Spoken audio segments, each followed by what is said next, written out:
talking about the Mission Impossible franchise.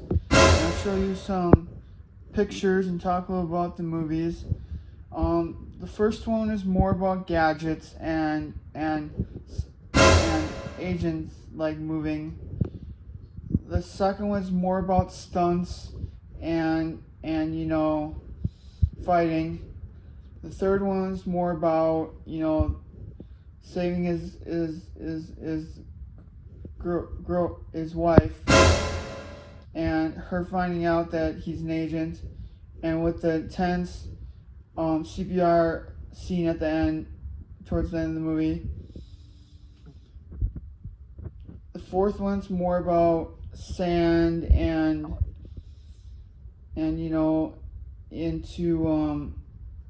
using like special gadgets and stuff. The fifth one's more about trying to use brains and trying to get into underwater safe kind of thing to get information that's almost impossible. And the last one that just came out 2 years ago is about saving the world and meeting his wife one more time. And it's a really good series of Tom Cruise, and I think if you haven't watched the series yet, I think you'll like it. If you have, you'll know that there is a 7th and 8th one coming. The 7th one is almost finished, and it will release in theaters sometime this year if it all goes planned, or sometime next year.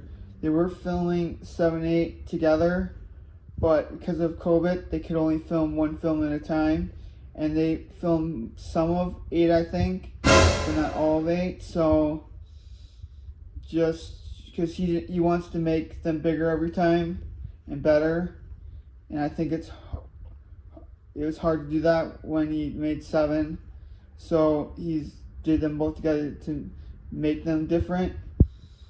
So yeah, and they all use about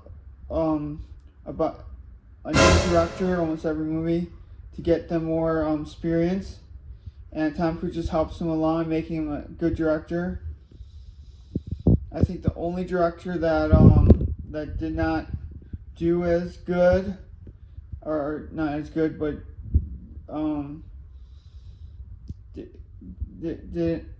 was not a new director, was the director who made the last, forget his name, but yeah, I'll show you the picture next, and I hope you like this take on Mission Impossible.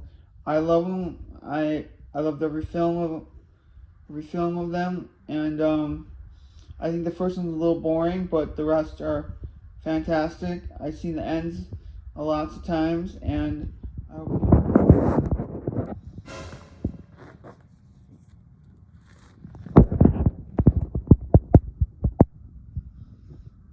7th is on its way, and 8th is on its way.